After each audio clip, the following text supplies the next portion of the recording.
It's Let's now ride. time for the words that are recited before each and every game here at Dodger Stadium. Take it away, Finn. It's time for Dodger baseball.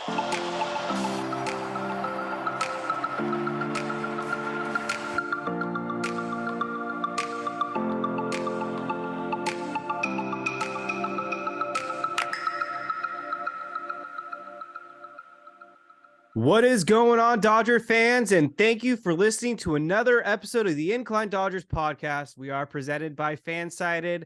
And if you're looking to score a great deal off tickets, download the TickPick app today. I am telling you, with the Giants coming into town, you're going to want to get the best offer on your Dodger Stadium tickets. And there's no service fee at checkout using the TickPick app. It's as simple as going to the App Store, searching TickPick, downloading the app, looking up your favorite event, the Dodgers, finding the seats you want, and at checkout, you see the price. That's what you're paying because there's no service fees over at TickPick, a proud sponsor of the Incline Dodgers podcast. What is going on? This is Kevin Klein. Your Los Angeles Dodgers are now 39-30 as they are only 2 games back of the Arizona Diamondbacks. Who would have guessed that? But anyways, the Dodgers take the series against the Chicago White Sox 2-1. We'll get into that second game in great detail because that was sure frustrating.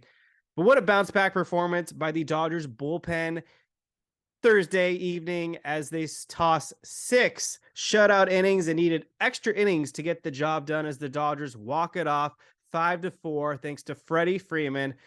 But obviously the big story in this game has to go to Chris Taylor in the 6th inning. The Dodgers were down to 2 outs. They had the bases loaded. Chris Taylor came up facing Ronaldo Lopez, and Chris Taylor connected for his 100th career home run, and this was a big one, a grand slam to tie the game up at 4. Dodgers never looked back, took it to the 11th, walked it off. This is a much-needed bounce-back performance, not only from the bullpen, but the Dodgers bats as well. Even though they weren't great with runners in scoring position, they were 3 for 11, and it's nice that Mookie Betts had an incredible, I believe, 12 pitch at bat against Crochet, had worked the walk, and then Freddie Freeman capped it off with the walk-off. The big story, other than that, so you look at the Dodgers bullpen. Shelby Miller came in, tossed 2 scoreless innings. Yency Almonte, after a stinker the night before, bounced back with 2 strikeouts. The sweeper was really moving. Evan Phillips, MVP of the bullpen, came in, tossed 2 shutout innings, including going back out there in the 10th with a ghost runner, had 4 strikeouts overall, didn't allow a run to score. And then Caleb Ferguson picking up the win. He tossed a clean 11th inning, setting it up for the walk-off. Not too much else to add. Jake Reiner and David Rosenthal will be joining me in just a moment, but I do want to note one other thing. Michael Grove started this game for the Dodgers, and he had some moments of brilliance, but he also had some moments of just disgusting vomit in a trash can.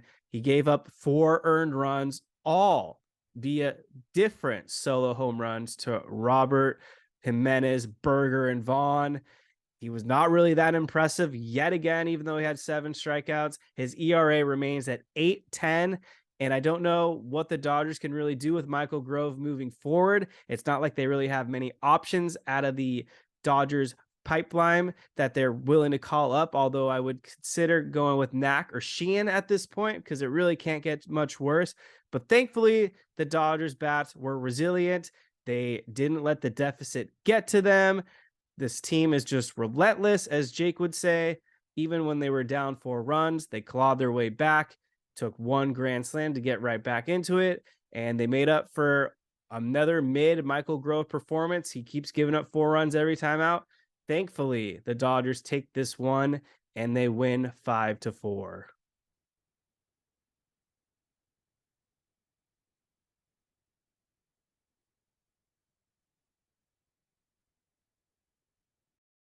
Game 2 against the White Sox was arguably the worst loss of the season. There was that bad one in Cincinnati where they were up 8-4 or whatever it was, and they lost 9-8.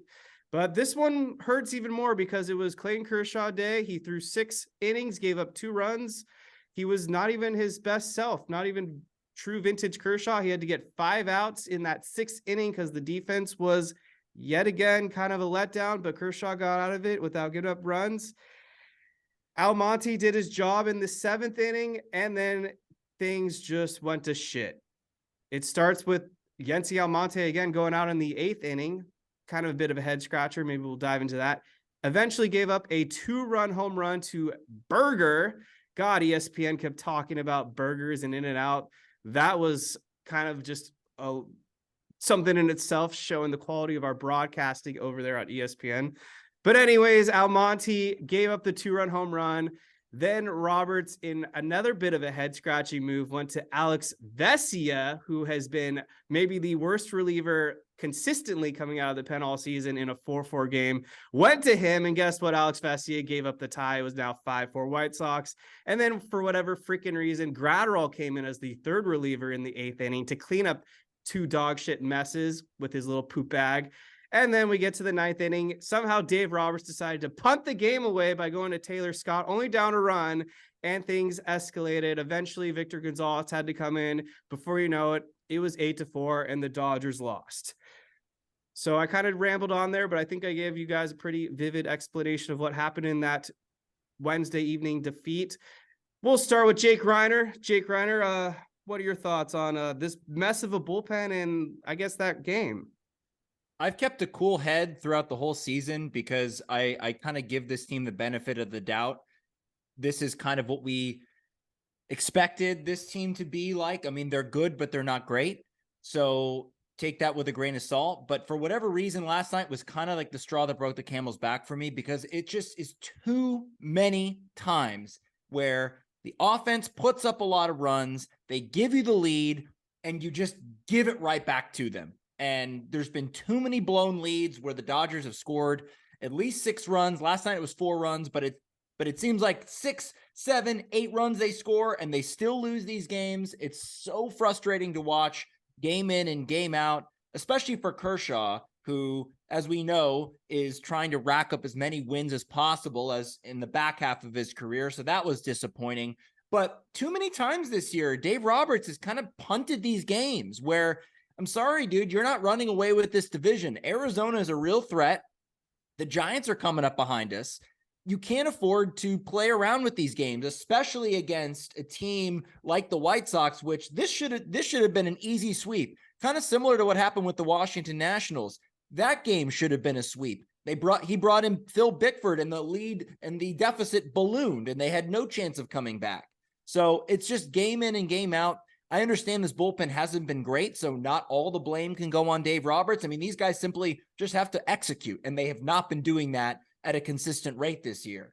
But given the fact that you have Gratterall and Phillips available last night, how you don't go to them in a 2-run game after Almonte already gave you a clean inning to send him back out there, I don't understand that. I understand he only threw 10 pitches, but there's no reason that you have to have him go 2. It's not like he's covering for this taxed bullpen. Everyone wants to talk about how taxed this bullpen is.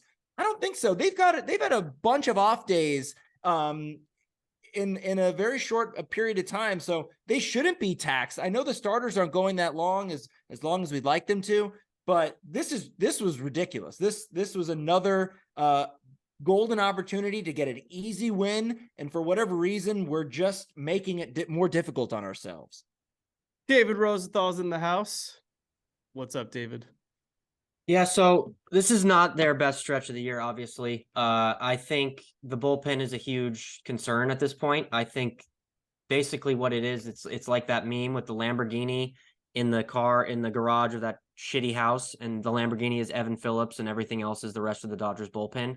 And even Evan Phillips has kind of slipped up recently. I mean, a lot of it wasn't his fault. I think he gave up 1 or 2 walk-offs, but he kind of came in late there. Dave Roberts also not at his best right now. Yesterday was not good, but the game that really kind of bothered me with Dave Roberts was against the Reds when they got walked off by 3 runs in the 9th inning. Caleb Ferguson. Dave Roberts just let him out there to die.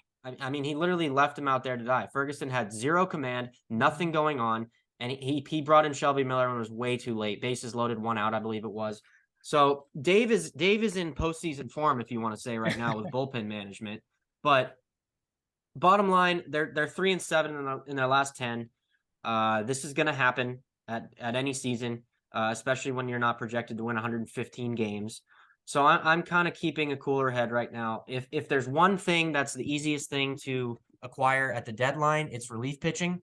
There's going to be a lot of teams selling. We saw what they did with Chris Martin last year. Chris Martin wasn't on anybody's radar ever last year at the deadline. We got him. Maybe Kevin's, but besides Kevin, that was about it. And we got him, and he was lights out. So I'm not too concerned about that. I think that Andrew Friedman has done a really good job of identifying relievers that fit with the Dodgers, relievers that can bounce back from their current seasons. So I think that is going to be necessary, and I can guarantee you a lot of these guys we're seeing right now are not going to be there in the playoffs. One counter that you just said, are there going to be a lot of teams selling? It feels like everyone's in the race outside of like 5 teams right now. Well, yeah, I mean, it's early right now, but I mean, there's going to be teams selling. I mean, let's take a look at the standings. I mean, look at what's happening with St. Louis right now. They might even be have sellers. no pitching. Well, I think they got a couple guys in the bullpen who might be of interest. But I mean, Boston might be selling. The Royals actually have a couple good relievers. Detroit, White Sox possibly. Oakland, if they have anybody who's not in AAA. Okay. Seattle is not looking too good. There's plenty of teams who will be selling at some point. We just don't know exactly who they are yet. There's a few names I have in particular, but we'll get into that maybe in a little bit. Hey, remember my bold preseason prediction? Yeah, like mid Cubs reliever, Javier Assad. I want to still focus on this most recent game because I'm not done. This bullpen is terrible. They're still 29th in Major League Baseball. They are sitting at now a 4.90 ERA. It is statistically, I believe, the worst Dodgers bullpen in franchise history or something. If they continue at the pace they're going, somehow that's even worse than 2014 when they employed that bunch of losers. We're 21st in baseball overall as its staff at 449. So we're in the bottom third. You would never imagine the Dodgers in that category, but here we are. Some of the comments that Dave Roberts made after the game kind of irked me, like calling the decision to go to Almonte in the second inning to get 5 outs. He said that was his plan, was a no-brainer. Wasn't really a no-brainer because I looked at his game logs. He's recorded 5 outs a whole bunch of 0 times this season. So I don't know what you're thinking there. It's not like he's been lights out either. He's sitting at a 6.75 ERA with a 150 whip, so he's not exactly automatic. And then I don't understand the decision why he went to Alex Vesey at all. I mean, he has a 7.02 ERA. He has a 240 whip. That's not a high leverage reliever at all. He should be back in AAA if we're being quite frank. And I wouldn't be surprised if he actually gets demoted today or tomorrow when they have a scheduled bullpen game. But that's another matter I want to discuss in a little more detail in a second. Then Taylor Scott, why is he pitching the 9th? I mean, he has a 10.13 ERA. The script was simple. It's Almonte in the 7th, Graterol in the 8th, Phillips in the 9th. But it seems like Roberts gets in his own head, and he said that it's very frustrating and they have to do better. Maybe you need to do better, asshole, because why are you making this shit more complicated than it needs to be? I mean, it should be, you go with a lower leverage reliever in the 7th, so like an Almonte. Then you go to your second tier higher leverage relievers. That would be Graterol, clean inning. And then you close it out with your closer, should be Phillips. But Roberts is being too cute. And we were supposed to have a scheduled bullpen game Friday, but instead he used 5 relievers to get 6 outs. So I don't know what the hell you're doing me. What you're doing, man. Like, are you kidding me, Dave Roberts? You are that candidate this week because that was the biggest shit show I have seen in quite some time. Almost as bad as that is almost as bad as any regular season game I can think of. Okay, but my retort to that is who are you going with in the bullpen aside from Graterol and Phillips? I mean, his hands are kind of that was the 8th and the 9th. That is the 8th and the 9th. I agree yesterday for sure. And but they have Shelby Miller too. I'm talking overall right now. His hands are kind of tied. I mean, if you're gonna have a guy be on the active roster, you had Kershaw give you 6 innings. The 7th inning, they went to Almonte. He got the job done. Cash in your chips. Let's not get crazy here. That leaves 6 outs. Go to Graterol and Phillips. I agree with that game. Yes, that's for sure. But I'm talking overall, you can't be pitching Graterol and Phillips every single game. So no, you look at these guys in the bullpen right now. But when they're available, use them. Agreed. I'm not He talking used about yesterday. Evan Phillips the night before in a 5-0 win. And I'm glad he didn't say he was unavailable last night, or I would have lost my freaking mind. Because if you had burned Evan Phillips in a 5-0 game and then claimed he wasn't available the second night, I would have freaking lost my shit. I'm agreeing with everything about last night. I'm just saying right now, aside from Phillips and Gratterall, the relievers in the bullpen right now are Vesia, Scott, Robertson, Shelby Miller, Victor Gonzalez, Caleb Ferguson, and Yency Almonte. So at some point, these guys got to execute. And Dave Roberts is right about that. He can't pitch just those 2 or 3 guys every single game. If you're going to have a guy in the bullpen on the active roster wearing a fucking uniform, you need that guy to fucking perform. And so I'm going to give Dave Roberts some slack here, minus yesterday. Yesterday and the game on the 6th against the Reds when he left Ferguson in was bad. Yes, and I agree with you. That's why not 100% of the fault goes on Dave Roberts. That's what I said at the beginning. These guys have to be better. I mean, these guys were reliable last year. Vesia, Almonte, Gonzalez has been reliable so far. He was bad last night. So you have guys that you should be able to count on. Ferguson was great the first 2 months of the season. And then for whatever reason, the last few outings, he's been absolutely terrible. I don't know what's going on there. So I agree that you can't just put all of the blame on Dave Roberts. But like Kevin said, there seems to be this thing with him historically where there's the obvious move that he should go to, and there's no rhyme or reason why he goes against that. And last night was a prime example. I mean, you could look at the scoreboard and see, hey, Arizona lost. Their game ended before the Dodgers game ended. So you could say, hey, we got to win this game to make up ground in the standings. Now we're getting to a point where standings matter, games matter. If you can win a game and you have your best relievers available, that to me makes absolutely no sense why you wouldn't do that. For sure. I don't know what beer of choice Dave Roberts had after this most recent game, but I hope he whipped out 2 Modelo's instead of 1 Modelo. He drinks wine. He's a wine guy. Do you see that press conference? I think it was when they got walked off with the Ferguson. He had a Modelo like right next to him and then literally shoved it away like 2 seconds later, forgetting he was on camera.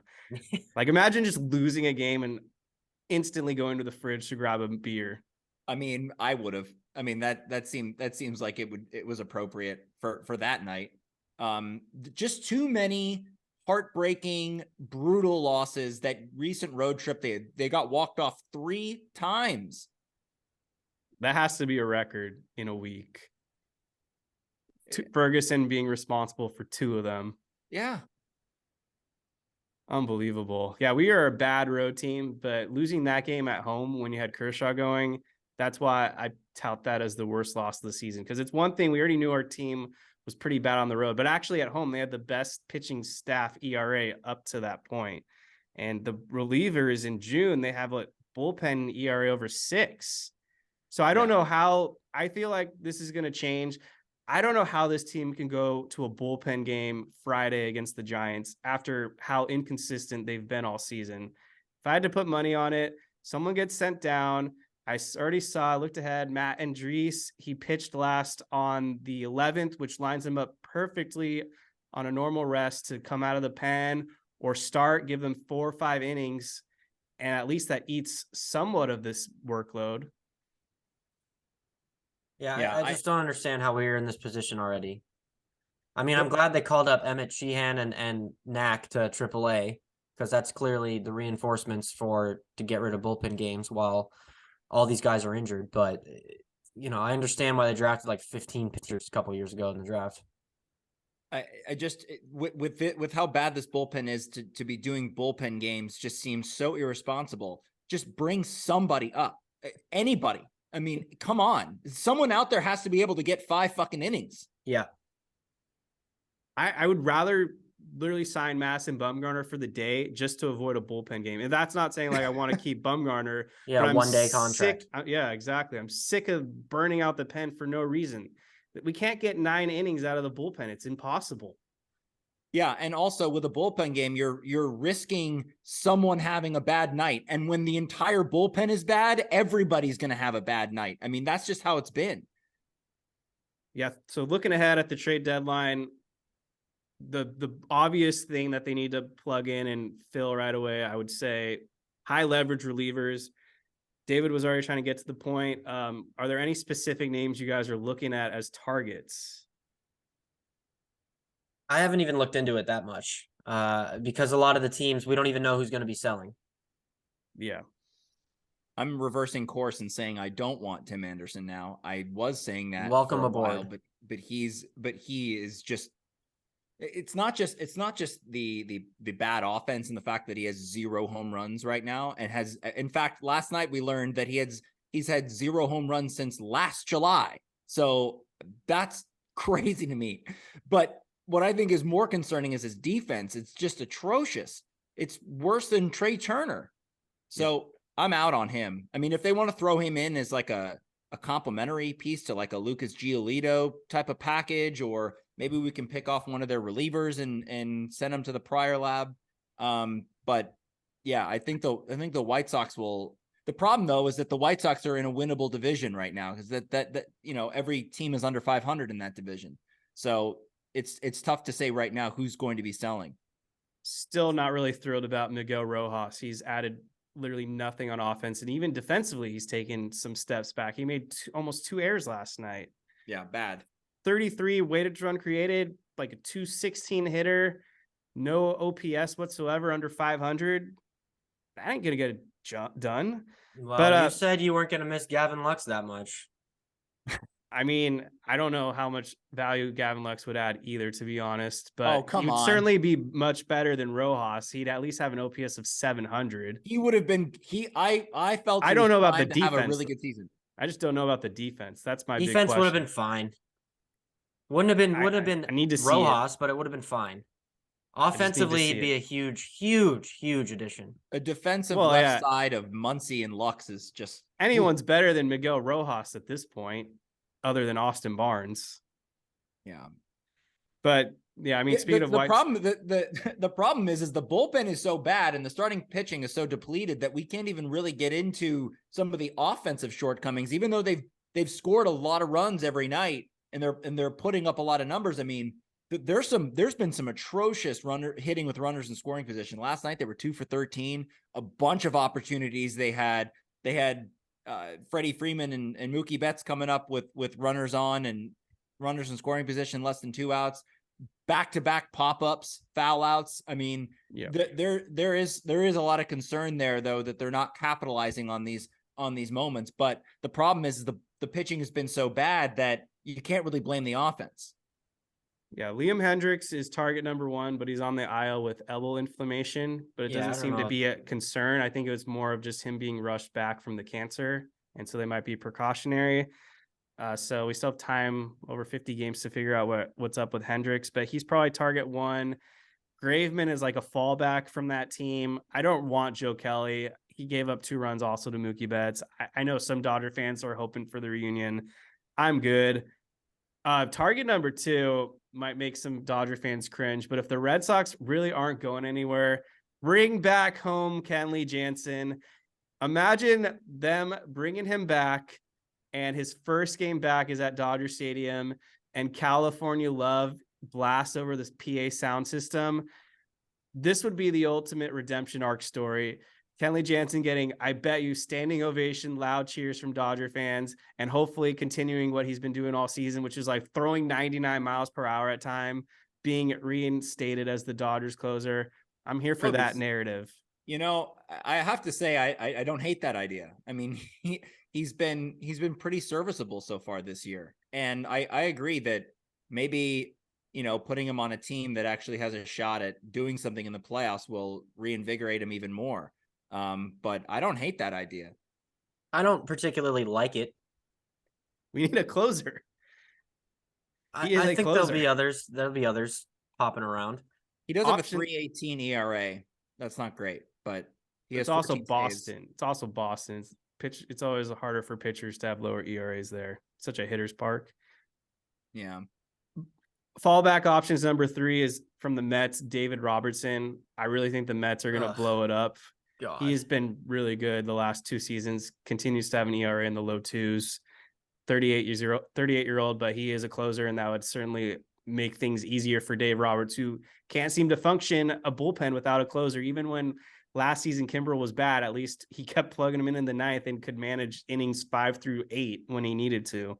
That is an interesting point, because it was like if you had Kimbrel in the ninth, you didn't really have to worry about the ninth inning. You just were like, all right, get up, get loose, Craig, and then you could figure out the other innings. But now it's so open ended that he's like, fuck it, Almonte, 2 innings, let's go. Vesia, come save the day. I mean, it's just crazy.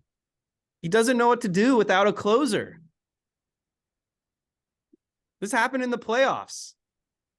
He said Evan Phillips was going to pitch the 9th inning in that game 4, and then he didn't know how to script the rest of the innings. And Canely got hit, Almonte got hit, Vesia gave it up. He just doesn't know what to do. I know we have this conversation all the time, but like, how much of this is Dave? How much of this is the front office? Like, are we really thinking that this is all Dave cooking this up in the middle of the game? I still am not clear on who's making these decisions when it comes down to it. It's mostly Dave. Yeah, for so sure. it's so from what I understand, all in-game decisions, full reign to Dave Roberts. They script certain things that he's supposed to fall, being the front office. Like, for example, Tyler Anderson, 5 innings max. They'll script something like that. Or Evan Phillips has to pitch the 9th. But everything else, and lineups construction, but everything else, they give full reign to Dave, whether it's like bring Urias out of the pen for no goddamn reason, or bring Kershaw out of the pen because he wants to have a cute narrative. Those types of moves are Dave Roberts, and that's his gut. And he always avoids analytics for whatever reason when the moment matters most, even though we're supposed to be an analytically driven team. And somehow he goes to his gut, and usually his gut is a gut punch. I mean, look, the thing is that you gotta veer from the analytics when the moment is right. It's just, for whatever reason, he goes away from the script at the worst times and sticks to the script at the other worst times. It's like there's no balance there. Like, I don't know. So this is kind of glossing over a Twitter question from Say It Like They Am One. Is it time to reevaluate Friedman or Robert or other coaching staff's tenure if the organization fails again like it did last season? Unfortunately, I think they're sticking around, both of them, through next season, because the plan is Ohtani, right? And that's kind of like what they've built this offseason. It's why they made the moves that they made. 1-year deals, sort of band-aids like JD Martinez and Noah Syndergaard, and letting big free agents like Trey Turner walk. I feel like that's kind of the long-term plan. So I think they're sticking around. What if they miss the playoffs? I like Andrew The Friedman. Dodgers? Yeah, what if the They're Dodgers... not missing the playoffs, man. But what if they do? What if they have 2 more injuries and this if they bullpen continues the to playoffs, perform? then if they miss the playoffs, which would be what would be a colossal collapse, then maybe you have that discussion. But if they're making the playoffs, then I think they're safe, and I do believe that they're going to make the playoffs. I mean, I don't see. They should. Come on, they're making the playoffs. Come on. I don't see how that. I mean, they're only 38-30. It's not like they're in second place. I mean, they're going to make the playoffs more likely than not, but you never know in baseball. Injuries happen. Dave Roberts has not been that great of a manager this season. I still am under the impression that this Dodgers team has to make the NLCS for Dave Roberts to save his job. That's where I stand. I think he's gone. I would guess by default, they probably get rid of the hitting coach and the bench coach. Mark Pryor should stay, but I guess it could be a situation if they hire a different manager. He's adamant about bringing in his own pitching coach, but that would depend on, seniority of whatever this manager could be. Well, I mean, and Freeman's safe. It could be like a Rick Honeycutt situation where he sticks around. Totally. And that's was easier to do because Mattingly had a relationship with Honeycutt, and then Roberts didn't have anybody. He doesn't know pitching clearly anyway, so I put more of the blame on the players executing and Roberts' inability to pull the right lever than I do Andrew Friedman. I mean, look at these rosters we've had over the last few years. We should have more titles than we do. I mean, that's just plain and simple. I mean, even excluding 2017, we should have more titles than we do. So that's for sure. I think the responsibility has to fall on Dave Roberts at some point, even though he's had an incredible record in the regular season. That obviously does not matter when you look at how many, World Series titles they have, and they have one. Young Jeremy 33461 on Twitter. Back to trade questions. Does it seem foreshadowed that Lucas Giolito will be a Dodger? I mean, I think it's a good fit. I think there's a lot of question marks in terms of these injuries. I mean, how injured is Dustin May? What's he going to be like when he comes back? Is Gavin Stone going to be able to put it together in AAA and then come back and put it together in the majors? Arias, I don't know what's going on with him. Kind of a slower recovery. So obviously there's a need. But in terms of, yeah, he has pitched well this year. I think it would be more if they make a trade with the White Sox, I think it'll be a multiplayer trade. I don't think it'll just be for a Giolito. I think it'll be for a relief pitcher as well, possibly a right-handed hitting outfielder or shortstop, Tim Anderson maybe. But I was out on the Tim Anderson train before it even left the station, so I hope that's not the case. Giolito's a good fit. If they were to trade for a starter, it'd have to be a guy capable of starting postseason games. And so he fits the bill. Well, I know he's had a pretty atrocious year, but I would like to see Lance Lynn as a Dodger still. Oh, he's still got some in the tank. Second worst pitcher behind Noah Syndergaard this season. Throws batting practice up there. It's like, yeah, but just get him in LA and he'll get right. Oh Lord, I don't think so. That's a guy you want pitching for you in the playoffs. He's bad in the playoffs. Well, I still want him pitching for me in the playoffs. I don't care what you want. I'd rather have your enemy number one, Marcus Stroman, than over Lance. Oh no, Penn. I'd rather lose than have Marcus Stroman. Oh my God, that is a weird hill to die on. No, it's not. Fuck that guy. Lance Lynn. Guy's insufferable. I think you've got World Baseball Classic hangover with him. He's been so bad this year. I'm aware of how bad he's been, but I also think a change of scenery could help him a lot. I don't think most pitchers work that way. If anything, adding more pressure to a guy who's been bad all season probably would just. He's basically a reincarnation of Matt Latos. That's what you're getting. No, come on, he's better than that. They are literally he was good last year. I don't care about last year. I care about now. Look at Matt Latos. I bet he had good numbers too before he was a Dodger. Look, if they want to throw in guys like Tim Anderson and Lance Lynn in a Lucas Giolito or Hendricks package, then fine. But going after these guys, I wouldn't make it a priority. Well, I don't think it's going to cost a lot, so you might as well throw a dart and see if Lance Lynn can stick. Give me Giolito. He's 28 years old, hometown kid. It's contract year, so you don't have to be committed. Yeah, I don't know what to expect from Dustin May. I'm getting kind of frustrated with these injuries. We got to stop signing, well, not Dustin May, but like we got to stop signing guys that are hurt. Like Alex Reyes, what the hell? Like, God. It's just. So are we ever going to see Trinan pitch again? What's going on? No. I don't know if he wants to pitch for the Dodgers anymore. Can we can we expect literally? Can we expect Buehler? Can we expect Buehler and May to do anything this year? I mean, I think Buehler will come back. I just don't know what version of Buehler we'll get immediately. That's what I'm saying. There's just so much uncertainty. Dustin May's for sure coming back, dude. I don't know when, but he's coming back. Yeah. I don't know what capacity he'll be at, but he's pitching this year. I love Dustin May when he's healthy, but boy, is it frustrating. You don't want to mess around with an elbow injury. Like that's just something you can't force or rush. So I don't know. And an elbow injection too. Sheesh. Or yeesh, I guess, in the words of Bueller. What was I going to say? Yeah, I mean, the starting staff, the other one that kind of is frustrating me a lot is Ryan Pepio, who might not. Yeah, what the fuck is he doing? Haven't heard his name. So he just happens to suffer the worst oblique injury of all time, I guess, unfortunately. He's on the 60, isn't he? Yeah. So does he have to give up sex or something? Because like he can't move really? I don't understand that.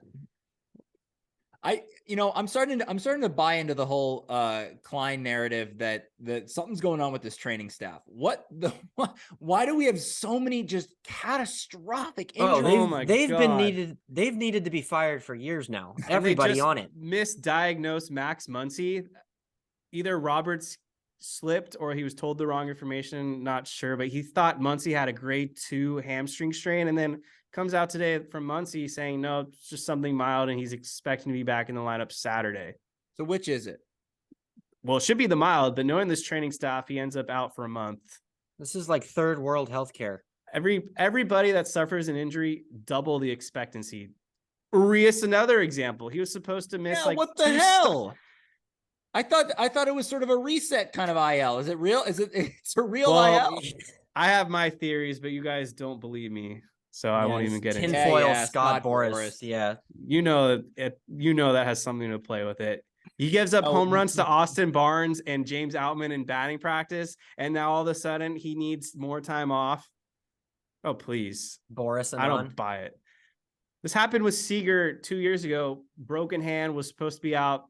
They were optimistic a month and then he was out like double the time. And then he came back raking, all because he wanted to be completely in line with his swing. And I get it. Well, if that's what they're doing with Urias, I'm all for that. Take the extra couple weeks. I don't care if I need to see bullpen games or Michael Grove or whoever. That's fine. I want Julio Urias back to what Julio Urias is. That's more important than getting him out there just so he can pitch against the Phillies in June. You got your wish. Dub Quacker 7. Do you all think it's wise to extend JD Martinez? No, it's not wise because it's he can only play one position. Yeah. And if they're going after Ohtani, even though JD's been awesome this year, and he's definitely earning himself another contract right now.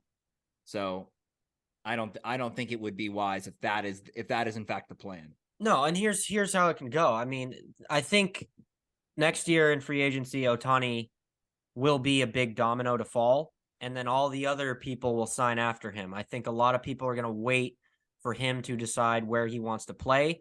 Once he signs, then JD Martinez becomes the premier DH on the market. So I think the Dodgers, if they miss out on Ohtani, will get a chance to re-sign JD Martinez. Yeah, I don't think JD Martinez will come back regardless. I think the fallback option would then be, maybe you make Muncy your DH or Will Smith a DH with Diego Cartaya. This feels like a rental situation, mutual interest. Let JD Martinez reinvigorate his career. And then he's probably going to get 3 years with potentially a fourth club option, which makes sense. I mean, Justin Turner kind of was in the same place when he hit free agency around the same age. So I totally see what 35, I believe. Okay. So I totally see what's going on here. This is mutually beneficial for both sides. Get an awesome season from JD. He also boosts his career and then gets that one final payday because he was kind of a late bloomer too into his career. So he's making up for it now. Okay. Well, after that, we got the White Sox and then the Giants come to town. So we already talked about it. Bullpen game supposedly Friday. We'll see. These Giants have been surging. They're 36-32. All of a sudden, they're in third place. They're only 2 games behind the Dodgers in the NL West standings. What we kind of expected to be an underperforming Giants team, they've actually overachieved again. So I don't know how sustainable this is, but I mean, some of the guys that stand out, JD Davis, third baseman, 845 OPS, could be on the All-Star team. Jock Peterson has a 391 on base percentage. Michael Conforto leads the team with 12 home runs. Oh, say that again. Michael Conforto leads the team with 12 home runs. Okay. But I'm still happier with David Peralta, so I will add Notion to that. And then Thairo Estrada is probably an all-star, batting 296. As a pitching staff in its entirety, they're ranked 9th with a 3.93 ERA. Logan Webb looks like he's scheduled to pitch the final game of that series. Has been kind of mid this season. I believe the Dodgers, if they get Max Muncy back, that'd be a huge boost because he's got like 8 to 10 home runs, it feels like, against them this season. We swept them one series, right? I think we're up 5-1 or 4-2 this season against them. Yeah, I don't know. Forget. David, that must be mixed emotions of feeling vindicated that Michael Conforto is back, but the fact that he's producing for the Giants is probably. Oh no, it's not mixed at all. I mean, the Giants aren't going to do anything good at all. They're a mediocre team at best. So I feel completely vindicated and justified in my ball knowing ability. So I wanted to throw this topic your way because this is an area of concern that we already kind of covered, and it relates to this Giant series. How worried are we about this bullpen during this series? Because the Dodgers are actually closer to third place right now than they are to first place. And so depending on what happens in this series, we could see a pretty dramatic shift one way or the other in the standings as they currently are. And this bullpen scares the shit out of me that no lead is safe. So how worried are we going into this Giant series? I'm not worried. I don't think the Giants are that good of a team. I'm not putting too much stock into what's happening with the Dodgers right now. I think the Giants will finish in fourth place in this division. And I'm going to get heat for this, but I still think the Padres are the team we need to be worrying about in this division. I think the Diamondbacks are playing really well. I don't think they have the longevity to continue to do this all season long. I think the Padres have not gotten going yet. I think they have had some injuries. I think they've had some slow starts, and I think they are the team that we need to beat head to head in terms of winning this division. Obviously, you're going to need to beat Arizona in the short term. You're going to need to play a lot better than you have been. The bullpen's going to need to pitch well. You need to get starters back. But in terms of this series specifically, I'm not too worried about the bullpen. I'm really not. I think Kevin's right. I think they're going to call up somebody tomorrow to pitch the bulk of the game, and it's going to come down to the offense, really. I'm not thinking about the Padres right now. They're completely irrelevant to me. But sticking to the Giants, if this was up in San Francisco at Oracle, I would be definitely way more concerned about our bullpen. But given that this is a home stand against the Giants, they got to figure it out Friday with the starter. But then we got Bobby Miller, who they're giving an extra day's rest to. This will be his first appearance in his career against the Giants. That's definitely something you should keep a note on, because anytime one of your budding aces is facing an arch rival, you want to keep track of how he does historically. So that's certainly something you want to keep track of. So Bobby Miller against the Giants. And then that last start, I guess, who would it be? Is it Gonsolin? Well, they usually give him 2 weeks off in between starts. It should be, because he pitched the first White Sox game. So I think it's Gonsolin Webb. And he's typically fared well against the Giants and all NOS teams, if we're being quite honest. So I think they could definitely win 2 out of 3. Big question is what they do Friday. I think the Dodgers get up for this series because, like we were just talking about, the Dodgers are really close to third now. The Giants are on their tails. They know they got to separate themselves again in the standings. So I think you're going to see a better Dodgers team for at least that series. I don't know how they'll be moving forward, but I think they get up for San Francisco and they take care of business at home. Well, Giants are going to bullpen game tomorrow too. John Brebbia is the starter. Well, he's an opener. I don't know who they bring out of the pen, honestly. I haven't been following them the last couple of weeks. Any other topics or questions?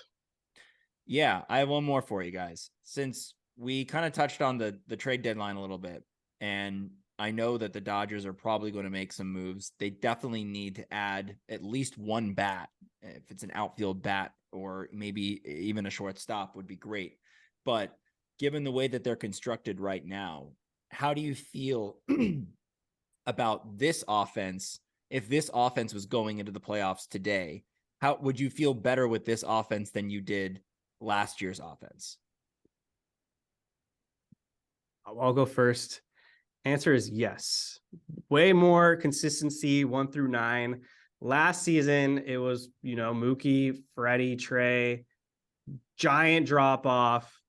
And then he was good in the first half. He didn't really do anything in the second half. And then you had Lux. And then there was just a giant black hole. Justin Turner was great the second half of the regular season, and then he was awful in the playoffs. No surprise, because it was better pitchers. I feel like at least with this team, there's a better all-around balance, and our bench is certainly better.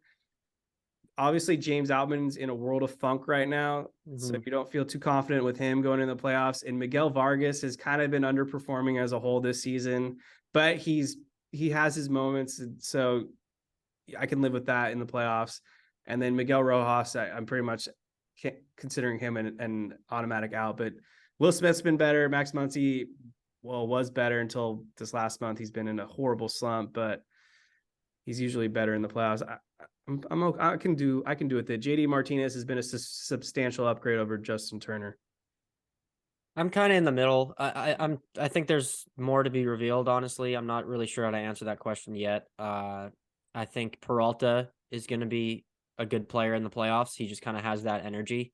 JD Martinez has done it before, and yeah, I mean Outman is kind of a question mark at this point. I think he will. I think where he'll end up is kind of in between the two versions of himself we've seen this year. I think he's a MLB player caliber starter. I don't think he's the best player in baseball, which he kind of was for the first month of the season. So I think he'll come around, and I honestly think Rojas will pick it up. I think we've started to see a little bit better performance at the plate from him. Obviously, the stats as a whole don't show much, but I think lately I've liked the at bats a bit more. He's been getting on base more than he did to start the season. So yeah, I'm none comfortable. to 200.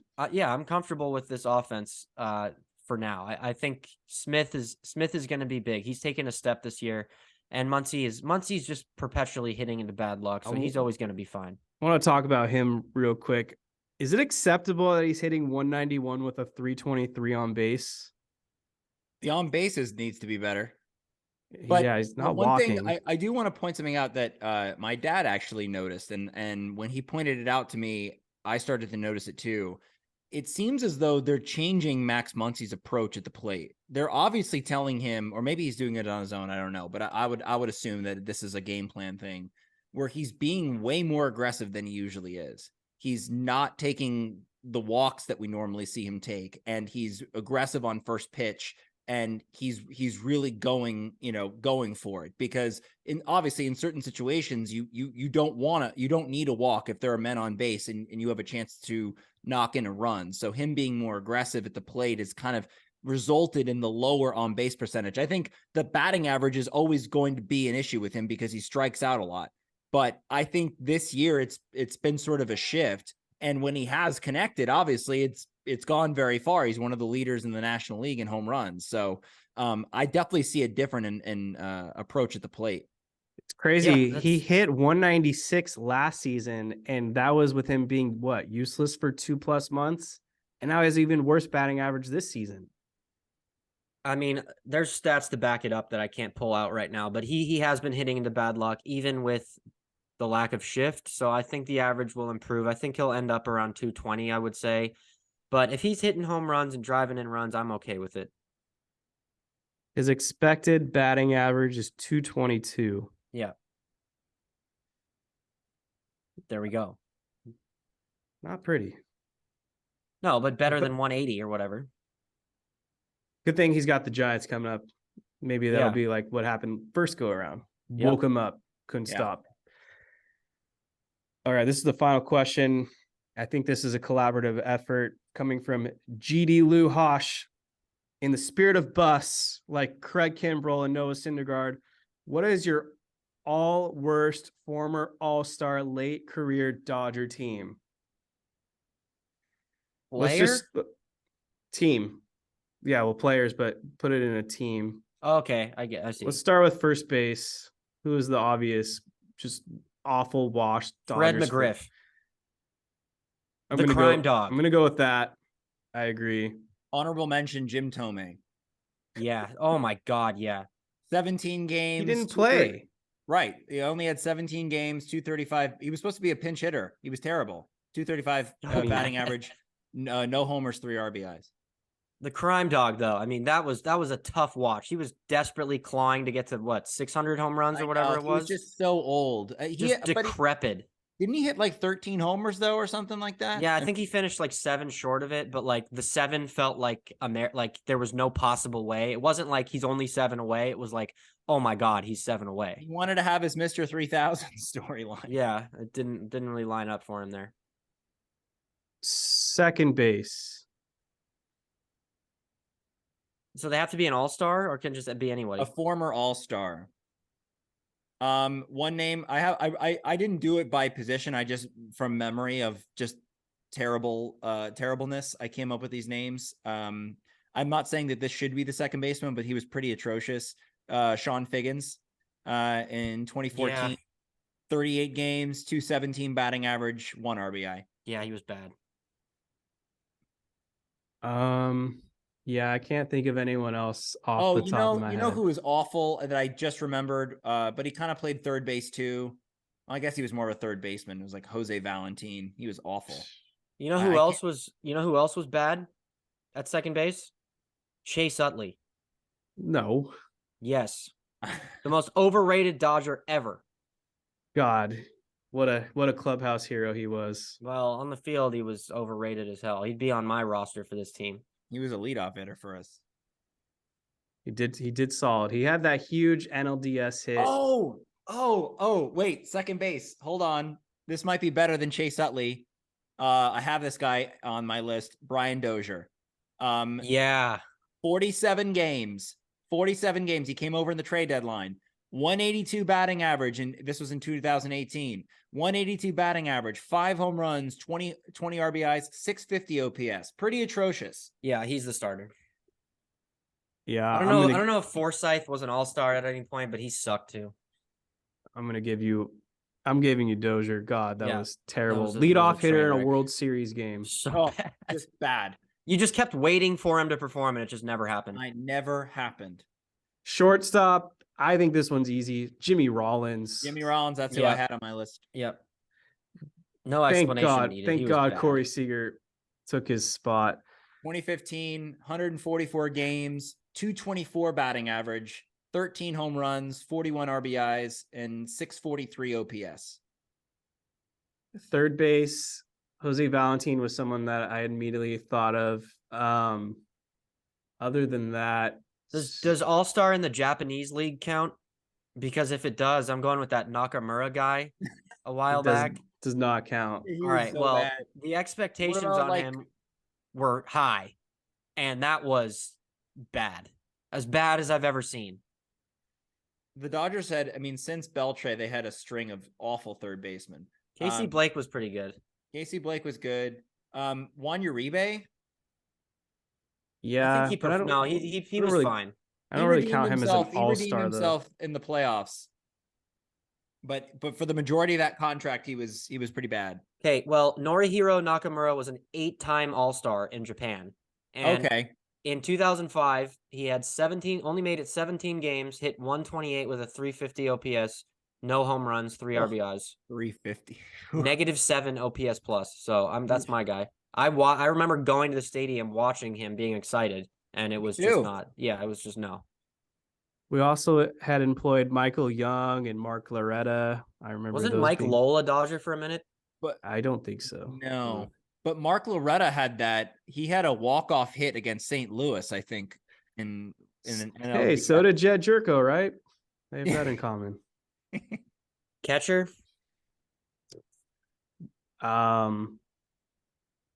Catcher. Cheech Ruiz. Chooch, yeah. Although he was a backup catcher.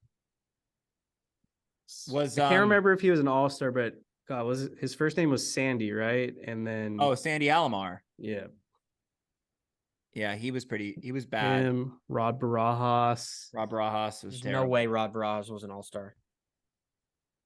I don't know. What was I just gonna say? Was Brent Maine an all-star? He was pretty bad. Chad Kruger. No, Russell Martin stint 2. I liked Russell Martin's stint too. Yeah, he was fine, bro. He was gritty, and he pitched well. Yeah, he wouldn't be the worst. I'm just trying to think of like former all-stars at catcher because that's something we don't really bring over.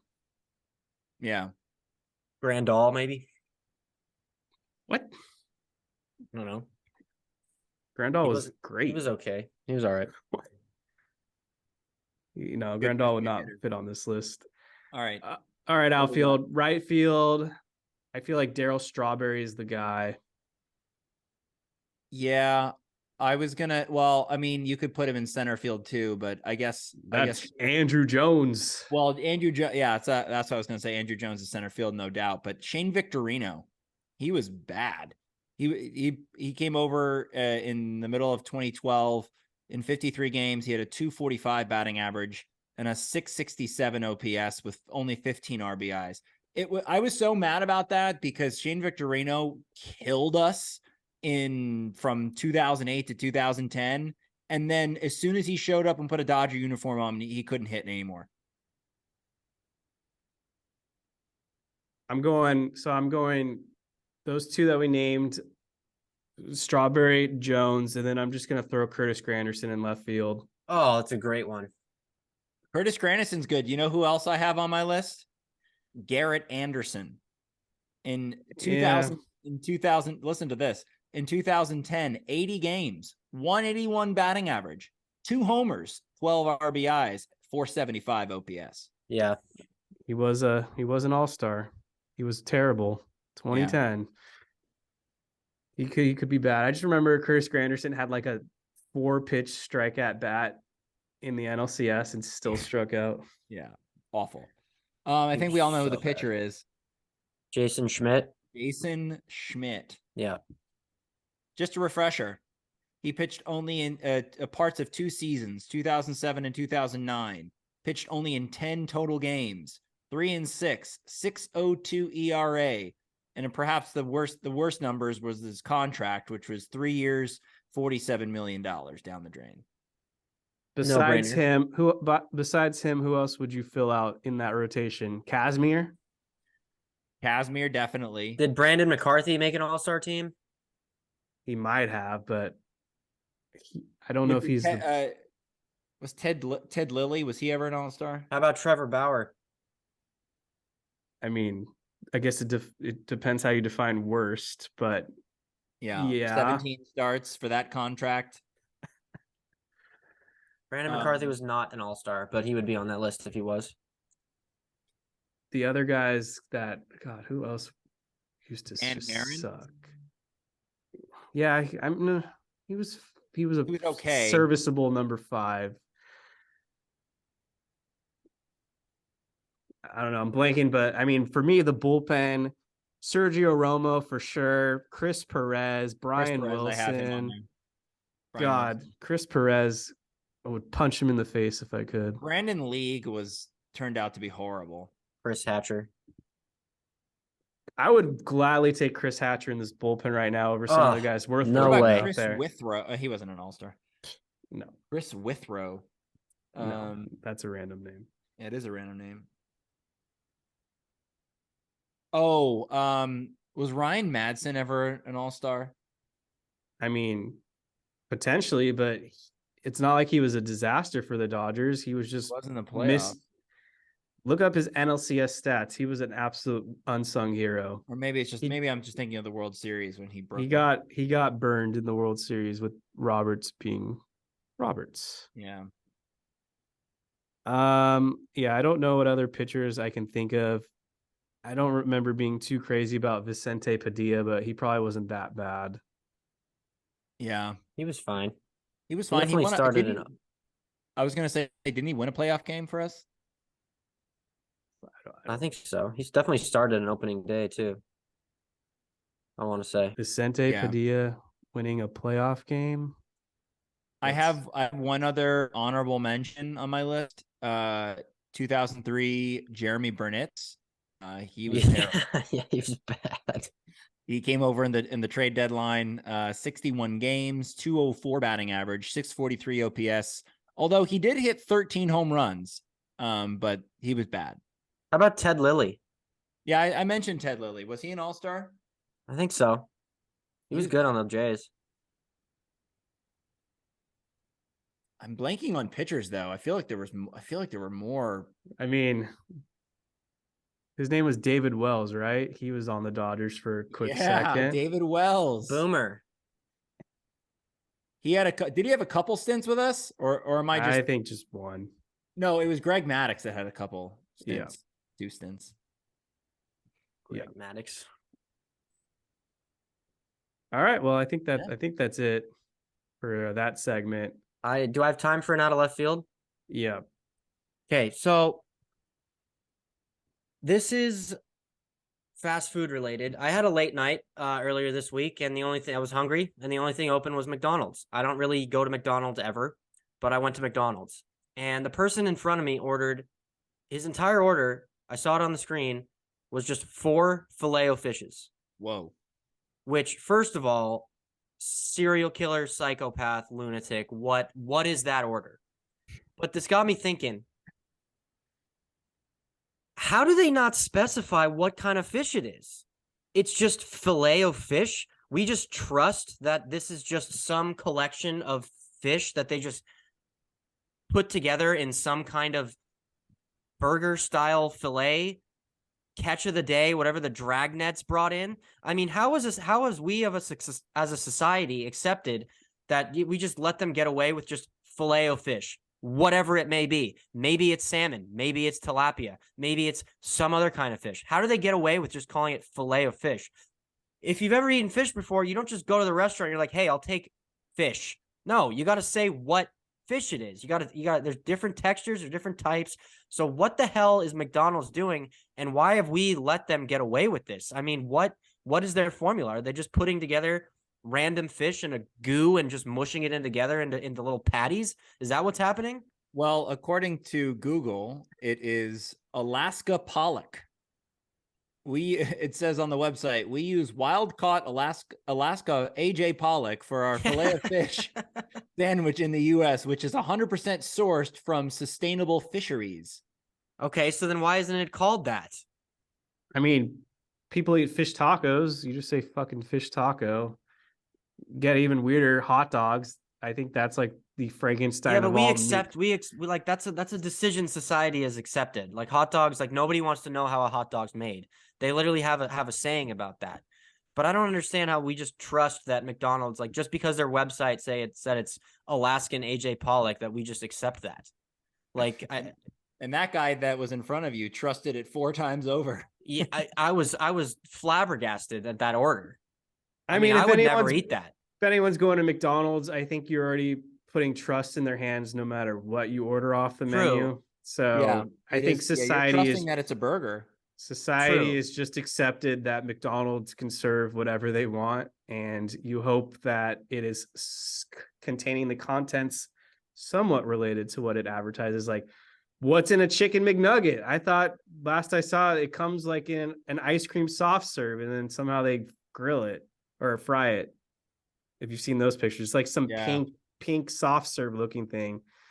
And then, the burgers, wasn't there accusations that they weren't even 100% all beef at one point? So, I get it. I was just like, it got me thinking, like, how do they just get away with that? Just fish. Just trust us. It's fish. Trust us. I don't know what type of fish, but it's fish. Just trust us. From sustainable fisheries. Yeah, well, that will never enter my mouth. So what did you get? What did you order? I got a burger and chicken nuggets. It was not good, but it was food, and I was hungry. In that situation. Yeah, it was like 1 a.m. and it was the only thing open. I'm like, I need to eat something. So welcome to the Golden Arches. No fries? Yeah, I got fries. Oh, the fries are great. The fries are fine. You eat like 6 of them though, and you're like, okay, I'm over this. Only 6 fries? Yeah, they smell better than they taste. They smell great. I disagree with that. They're much better than In-N-Out burger fries. Yeah, well, Five Guys is better than both of them. Not the fries, the burgers. The burgers. Five Guys is on the list of overrated. The last time I ate there, which was actually earlier this year, legit terrible. Carl's Jr. It's not that good. Alaskan pollock. You just pull that from the clouds. You guys did a fast food draft, right? No, we did casual dining and sit down chain. We should do a fast food draft. I'd be down. I don't know. It's not gonna go anywhere. What, like, people are just gonna pick In-N-Out? I'm not. I mean, In-N-Out's going to be one of the first ones off the board. Okay, so hold on, Jake. I'm on their website because you kind of pulled that out of the clouds and it surprised me. It says delicious white hokie or pollock. Okay, well, I pulled that from their website too. I'm on their website. So they're telling me it's one of two different types of fish. Because it said that is the one they use in the U. The Alaska AJ Pollock is the one they use in the US. Wait, so Jake, you said In-N-Out's one of the first you're eliminating? No, off the board, like it's going to get drafted off the board first. Oh, you want to do a draft? No, I would prefer attorney style. Anyone that's going to take In-N-Out automatically wins. We already learned this shit with the Vince Scully draft. We'd have to exclude like the homerism. Yeah, okay. So the except for In-N-Out draft. I'd rather do attorney or a draft of Disney animated films. No. That would be what we could do with food is instead of drafting restaurants, you draft items from restaurants. So like you could draft like McDonald's fries or like the In-N-Out double. Got it. That's actually pretty. That'll make it a little more interesting. People are just going to vote In-N-Out. This is useless. Whatever. The bottom line is that we've just trusted that this is fillet of fish, and it fucking looks disgusting, and we don't even know what fish it is. I don't care what the website Alaska AJ Pollock's outsourced organic fishery. Fuck that. That's disgusting. It's a collection of just goo. On that note, yeah, that was quite a way to go out talking about fish. Yep. Should have saved that for when we play the Marlins or something. Yeah. Well, I didn't. Fresh on the mind. Any other final thoughts? No. No, that's a great way to end it. Yeah. Like the Dodgers bullpen, that was something. All right, well, everyone, make sure to subscribe and listen to the Incline Dodgers wherever you get your podcast. Give us a 5-star rating and rate and review, or subscribe to YouTube. We got our content there. Kevin Klein here signing out. Everyone, have a great week ahead and go Dodgers.